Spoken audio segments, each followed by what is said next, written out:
Alright, here's an interesting idea. That's batshit insane. You a gambler? Maybe you are. Let's take a look at one of the most interesting weapons in the game.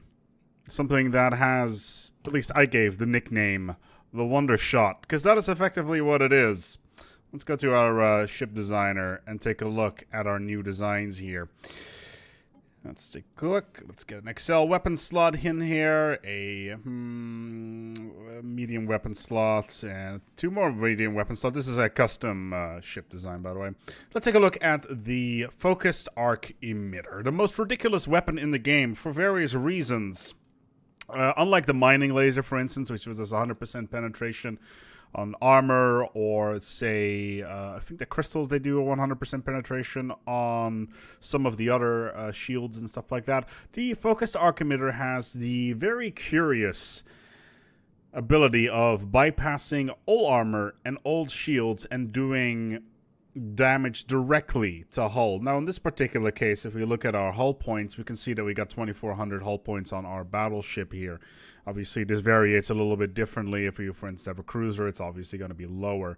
However, let's take a look at this particular design here. Why is the focus arc emitter so interesting?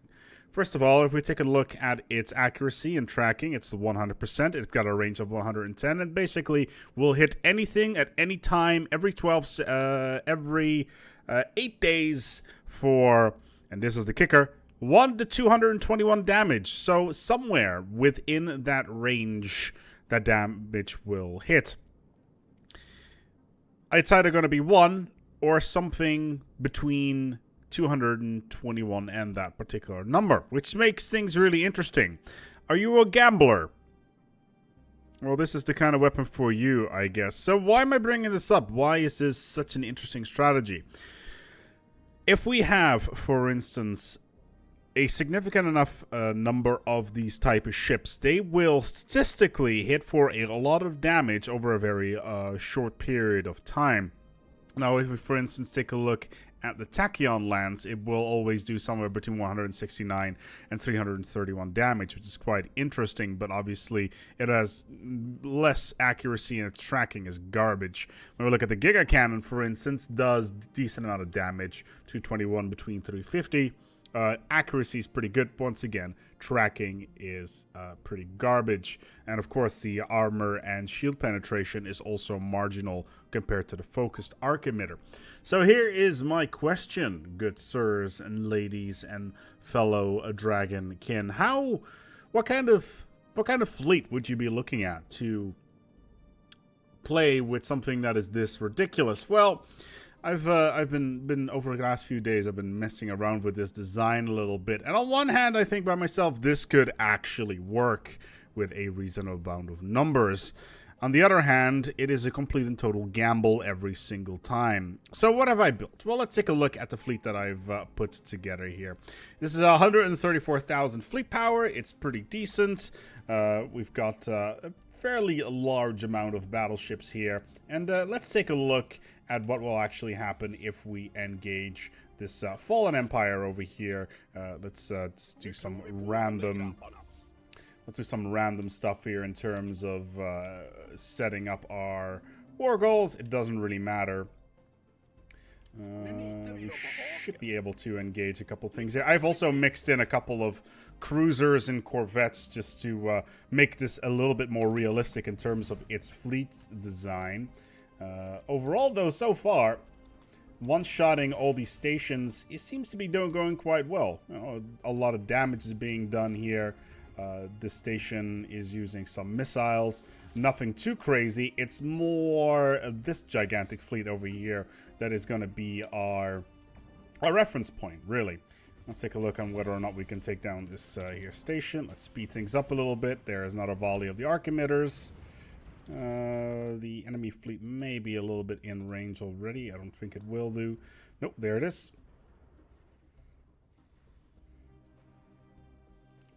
So yeah, our strike craft are all in there. That station is down. That's all fine. So let's take a look at whether or not this fleet can optimally engage a Fallen Empire fleet with that sort of damage. So overall, so far we got 123 pretty much on each side. There's quite a lot of firepower, obviously condensed to these here battleships, and the battle cruisers themselves are going to be on the receiving end of quite a lot of firepower. I've also mixed in a bunch of secondary weapons on towards the battleship, which we can take a look at right now.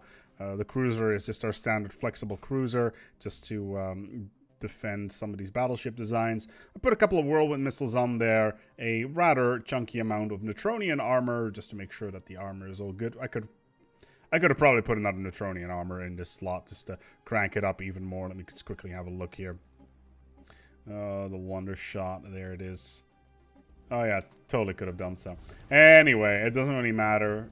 We're just trying to simulate the Wondershot here. Now, the problem with the Wondershot, obviously, is that every single time the outcome is going to be different, because we're doing either damage between 0 and 221, or anything from maximum to minimal, really. So it's really a question of what we can do with this. Is this practical? Is this a decent approach to building ships? Well, we're in a one-on-one right now with similar numbers. Are we going to be able to engage the enemy in any sort of environment? So let's speed up the process here a little bit more. So far, so good, actually. Enemy seems to be down fairly low, actually. It's not bad. Titan's still on the field, I think. Nope, Titan is down. The escorts are down. Our losses, 60k versus 140k. Still mopping up these stupid stations over here. It's not bad.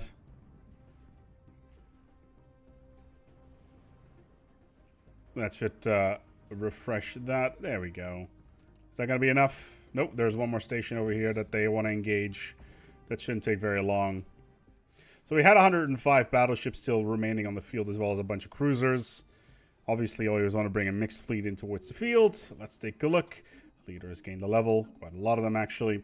So what is our situation here? Well, we've lost 40 battleships, which out of 145 is actually not a very bad number, especially considering our total fleet power numbers were very similar. So overall, it's already looking to be a fairly decent design in general. But is it practical? Well, obviously, the rule of numbers with statistics really applies to this. You're bringing a lot of ships onto the field. And while some of these are obviously going to hit for max damage, some of these are going to hit it for a lower amount. So it's kind of a return there. The more ships you have, the bigger the chances that you do a lot more damage. Or not. It's all random number generator here. It actually had a discussion, well, not so much, I actually asked the developers about this, on what the definition is of how it's actually done. And apparently the game just rolls a D221 in the background. So here's the question, or at least the key idea behind this video. Would you want to run the arc emitters on your ships? Yes. But only if you can bring enough of them. And that right there is the problem. Building 145 battleships is A, not cheap. B, is going to take a long time. And is going to require a decent amount of space stations in order to do it properly. Cost effective? Possibly. But still an interesting concept. And just crazy enough for it to may work. Hope this was interesting. The focused arc emitter is definitely one of the more interesting weapons in the game, and requires a lot of praying to RNGesus in order to make it work properly, or just, you know, throw enough ships into the mix to make it work. Hope this was interesting, and thank you so much for watching, and until next time, take good care of yourselves, and as always, each other.